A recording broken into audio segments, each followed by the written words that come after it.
नमस्कार, मैं हूं नीलू। नमस्कार, मैं हूं आपके साथ मयंक। देखिए, इस वक्त की बहुत बड़ी खबर आ रही है। जिस तरह से ईरान और इजरायल के बीच युद्ध चल रहा है, इसको लेकर अब पुतिन और जिनपिंग, रूस के राष्ट्रपति और चीन के राष्ट्रपति, खुलकर अब इस जंग में सामने आ गए हैं। बताया जा रहा है कि शी जिनपिंग की पुतिन से फोन पर लंबी बातचीत हुई है और उन्होंने ईरान और इजरायल के इस युद्ध के बाद जो हालात बने हैं उसको लेकर विस्तार से चर्चा की है। देखिए, कहा यह भी जा रहा है कि अगर अमेरिका की इस पूरे युद्ध में एंट्री होती है, अगर अमेरिका की तरफ से ईरान पर हमला होता है, जिसके संकेत अब मिलने लगे हैं, जिस तरह से अमेरिका ने अपने फाइटर जेट्स मिडिल ईस्ट में तैनात कर दिए हैं, ईरान के चारों तरफ बड़ी संख्या में अमेरिकन सोल्जर्स अब मौजूद हैं, फाइटर जेट्स हैं और वॉरशिप्स हैं, उसको देखते हुए ये अंदेशा जताया जा रहा है कि हो सकता है अमेरिका भी हमला करे ईरान पे। अगर ऐसा होता है तो इन हालात में रूस को और चीन को क्या करना होगा, इसके बारे में एक विस्तार से प्लान तैयार हो गया है जिनपिंग और पुतिन के बीच में। देखिए, इस मुलाकात के बाद रूस की जो विदेश मंत्रालय की प्रवक्ता है, उनकी तरफ से जो बयान सामने आया है वे बहुत उस पर ध्यान दीजिए, ध्यान से सुनिए। ये बहुत बड़ा बयान रूस की तरफ से सामने आया है। रूस की तरफ से यह कहा गया है, उनकी विदेश मंत्रालय की प्रवक्ता ने कहा है कि देखिए, जिस तरह से ईरान के न्यूक्लियर सेंटर्स पर हमला हुआ, वो ऐसा लगता है कि दुनिया जो है तबाही से सिर्फ कुछ मिलीमीटर दूर है। रूस ने ईरान पर हमले की सख्त निंदा की है। रूस का कहना है कि यह यूएन चार्टर के खिलाफ था, जिस तरह से ईरान पर हमला किया गया। इसके साथ ही रूस की तरफ से एक बड़ी वार्निंग दी गई है अमेरिका को। रूस की तरफ से कहा गया है अमेरिका से कि आप इस युद्ध में सीधे शामिल ना हो। ये रूस की तरफ से कहा गया है और ये पुतिन और जिनपिंग की जो फोन पर बात हुई है, इसके बाद ये बयान रूस की तरफ से सामने आया है कि उन्होंने अमेरिका से ये कहा है कि आप इस युद्ध में सीधा हस्तक्षेप ना करें, इस युद्ध से दूर रहें, वरना इसके बहुत बुरे परिणाम हो सकते हैं। तो देखिए, इसे ये माना जा रहा है कि ये रूस और चीन की तरफ से एक बड़ी वार्निंग दे दी गई है कि अगर इसमें अमेरिका की एंट्री होती है तो यहां से एक बड़े युद्ध की शुरुआत हो सकती है। दूसरी तरफ एक और ये बड़ी खबर आ रही है कि अब्बास अराक्ची जो विदेश मंत्री हैं ईरान के, वो कल यूरोप जा रहे हैं, जिनेवा जा रहे हैं। जिनेवा में ये यूरोपियन यूनियन के जो बड़े नेता हैं, यूरोपियन कंट्रीज के बड़े नेता हैं, इनसे इनकी मुलाकात होगी और ये पूरे युद्ध के बारे में चर्चा होगी। तो देखिए, अब एक प्रकार से जैसे ईरान के हमले बढ़ गए हैं इजरायल पे, उसके बाद जो है अब अगले 48 घंटे बेहद अहम होने वाले हैं, जिसमें यह साफ हो जाएगा कि क्या अमेरिका ईरान पर हमला करने जा रहा है। और ऐसे में रूस और चीन, अब अगर हमला अमेरिका से होता है तो इनका क्या रुख होगा। मयंक, बताया जा रहा है कि एक बार फिर से ईरान ने इजरायल पर बड़ा हमला किया है और कहां पर ये हमले हुए हैं। देखिए, ये आज का जो लेटेस्ट अपडेट है, अब से थोड़ी देर पहले ईरान की तरफ से 30 बैलिस्टिक मिसाइल्स फायर की गई हैं इजरायल के ऊपर, जिसमें अब ये भी खबरें आने लगी हैं कि उनमें से 7 मिसाइल को ही इजरायल रोक पाया है। मतलब आप सोचिए, आप रेशो लगाइए कि 30 मिसाइल ईरान फायर कर रहा है, उसमें से सिर्फ 7 मिसाइल ऐसी हैं जिसको आयरन डोम या उनका एरो जो सिस्टम है वो रोक पाया है। यानी अगर आप माने तो अगर 7 मिसाइल्स आप हटा देते हैं तो 23 मिसाइल्स आज जो है वो सुबह इजरायल के ऊपर गिरी हैं। तो अब कुल मिला के देखिए, मामला ये है, जैसा हमने अपने पिछले वीडियो में हमने जिसकी बात की थी कि इजरायल का जो डिफेंस सिस्टम है अब वो एक्सपोज हो गया है, वो इनको नहीं रोक पा रहा। और जो अब लेटेस्ट हमले हुए हैं, एक तो तेल अवीव में बड़ी भारी तबाही है, इसकी तस्वीरें अब सोशल मीडिया में सब तरफ बाहर आनी शुरू हो गई हैं। जबरदस्त हमले हो रहे हैं तेल अवीव के ऊपर। इसके अलावा बिरशोबा इलाके में जो है, यहाँ पे बताया जा रहा है कि 4 मिसाइल्स ईरान की गिरी हैं। इसके अलावा रमतगान इलाका है, ये यहाँ पे भी जो है ईरान ने बड़ा हमला किया है। और होलोन इलाका है, यहाँ पे 5 से ज़्यादा मिसाइल्स गिरने की खबरें आ रही हैं।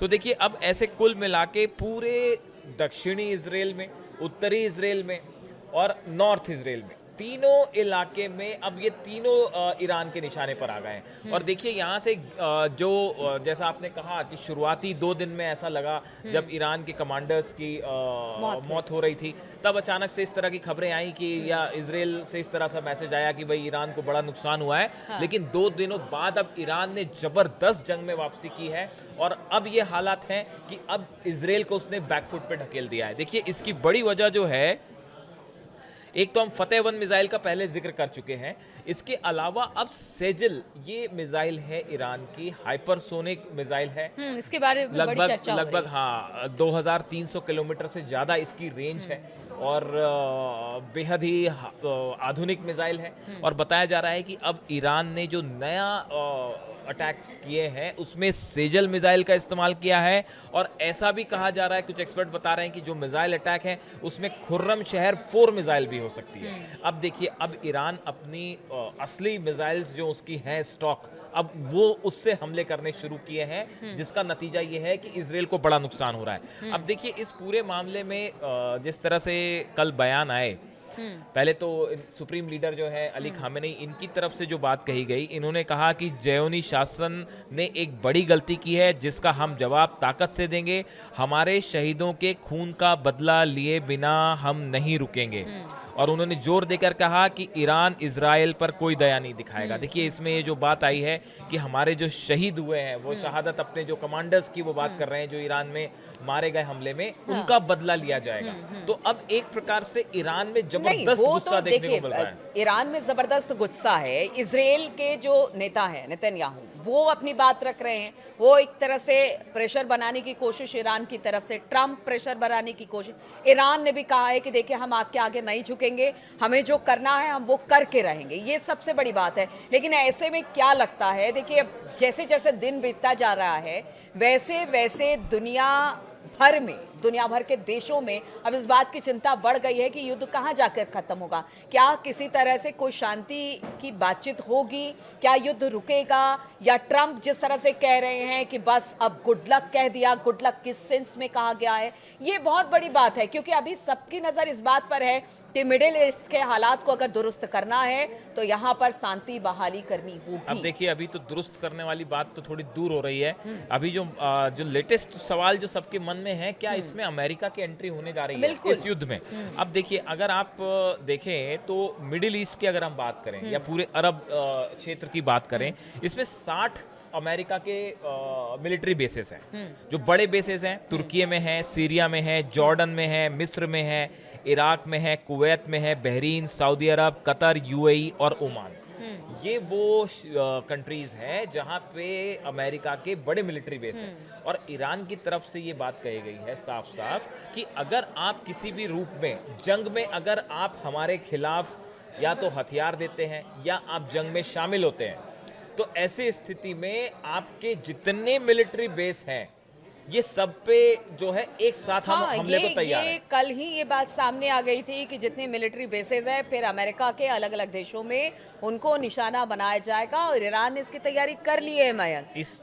तो मतलब बस इंतजार इसी बात का है कि क्या अमेरिका इसमें एंटर करेगा। हाँ। देखिए 2 चीजें हैं। पहली बात तो इसीलिए ये बयान आया कि ये पूरे एरिया में करीब 50,000 सोल्जर्स हैं अमेरिका के, इसीलिए ईरान की तरफ से बयान आया कि भाई आप 50,000 जो है कफन वो तैयार रखिए। अगर आप हम पे हमला करेंगे, हमारे मिसाइल्स जो है उसमें वो सेजिल का खासकर जिक्र हो रहा है, सेजिल मिसाइल का जिक्र हो रहा है कि ये जो है एक हाइपरसोनिक मिसाइल है, इसको डिटेक्ट करना बहुत मुश्किल होता है और बहुत ही तेज रफ्तार होती है इसकी।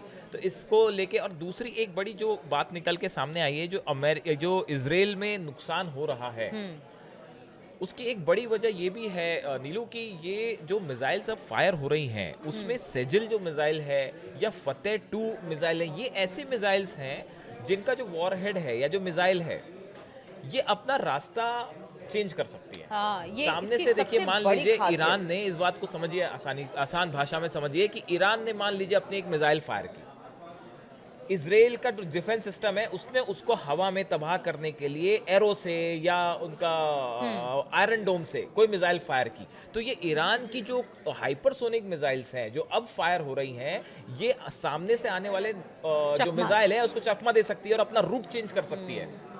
ये बड़ी वजह है कि इजराइल का जो डिफेंस सिस्टम है वो ईरान की इस आधुनिक मिसाइल्स के सामने फेल हो रहा है। अब देखिए, जहां तक अमेरिका की जो बात हम कर रहे थे, अगर अमेरिका की इसमें एंट्री होती है, देखिए इसमें दो तीन चीज़ें हैं।